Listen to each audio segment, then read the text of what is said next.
Greg, this is so boring. Let's get out of here. Greg looked up at the priest, giving the sermon in front of the church. Listened to him droning on, and he looked at me and he's like, okay. So I led him down to the main chapel. All the women in the church were in the kitchen making some pilaf. I come from an Armenian background. And the men, of course, were in the back or somewhere close to a grill making some kebabs.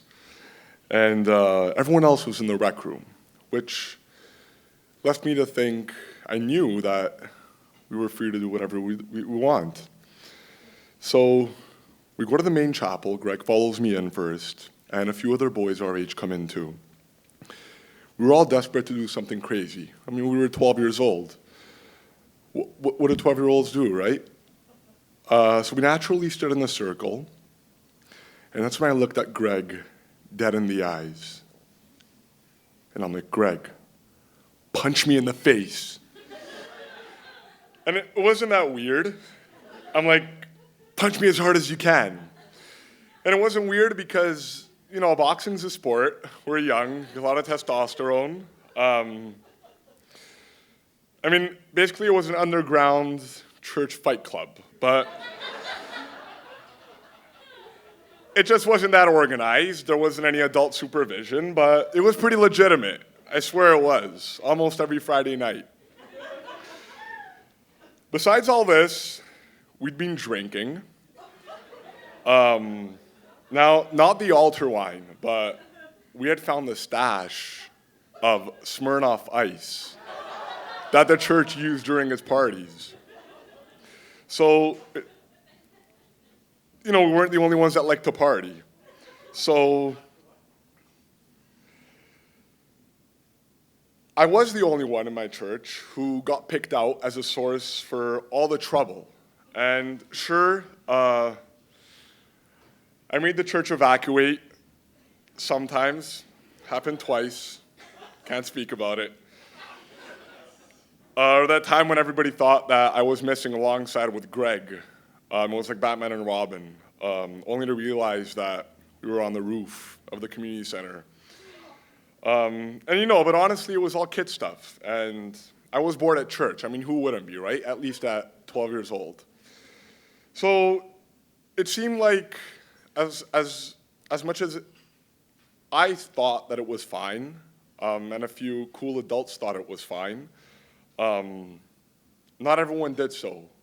Teachers didn't think that it was fine. Mentors didn't think that it was fine. And they thought that there was something wrong with me. And they weren't shy about telling me, you're a bad kid. Don't speak to my kids. I don't want you here again. Get out of here. One of them even told me that I had the signs of a serial killer. I swear to God. But I mean, now I think back, and everybody eventually has their own conscience to deal with. So I do want to be clear, though. I didn't think that I was a budding Jeffrey Dahmer, and I wasn't torturing any small animals or anything like that. Just small insects.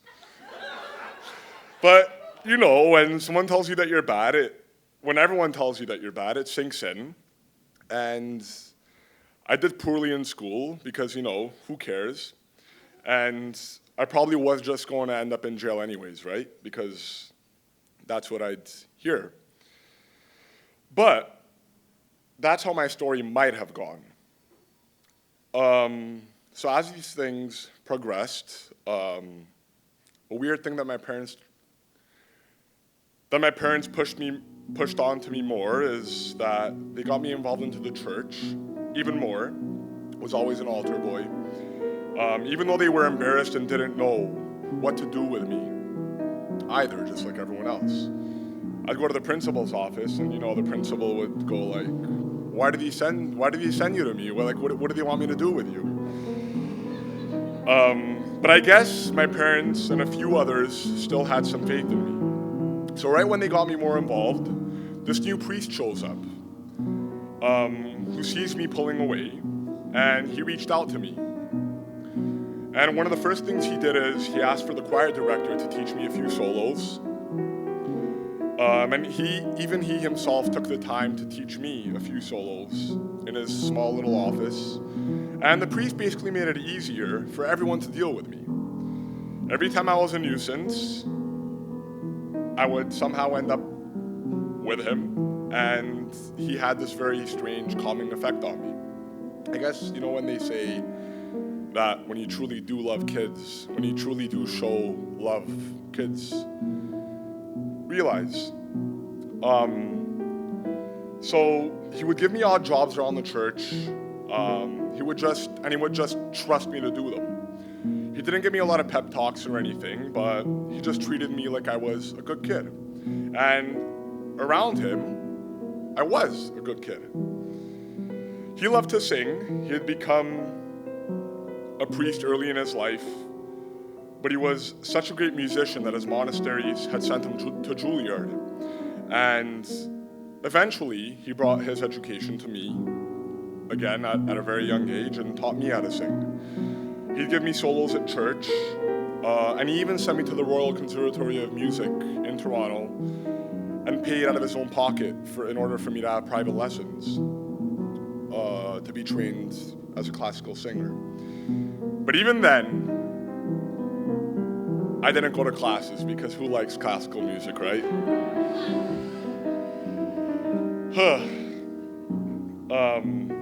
You don't go from being a serial killer to overnight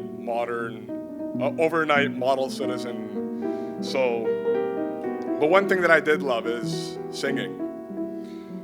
So this priest had a job at an orphanage in the Middle East after he had studied as a musician.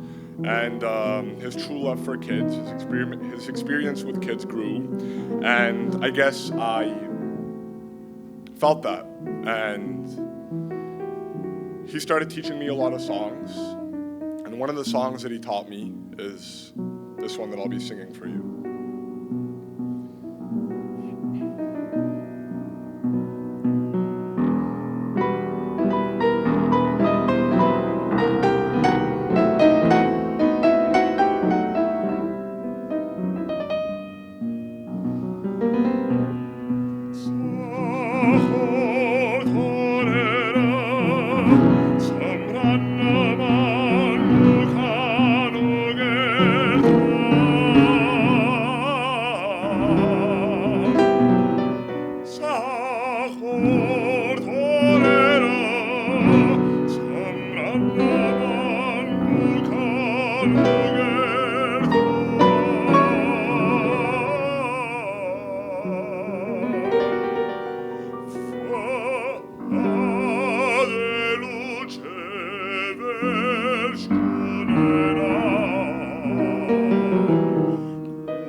So here I am at the greatest music school in the world. Don't care what you think. Not jail. And when I go home to Canada, I still go to that church, that very church, and that community center. And I still see the same people who thought that I was never going to end up anywhere. And obviously, it's very, they realize, and I don't need to, express what they say or what they feel when they see me, but it's all there. As I said, everyone lives with their own conscience. But more importantly, I see the kids who were just babies when I was there. And just like the great man that had given a kid his precious time, I now give my time to the youth. I don't lecture them, I just spend time with them. I try to inspire and motivate them, show them that I care, and that every one of them has some kind of gift to give to the world. Because there is nothing better than giving back. So have hope and live every day as if it's your last.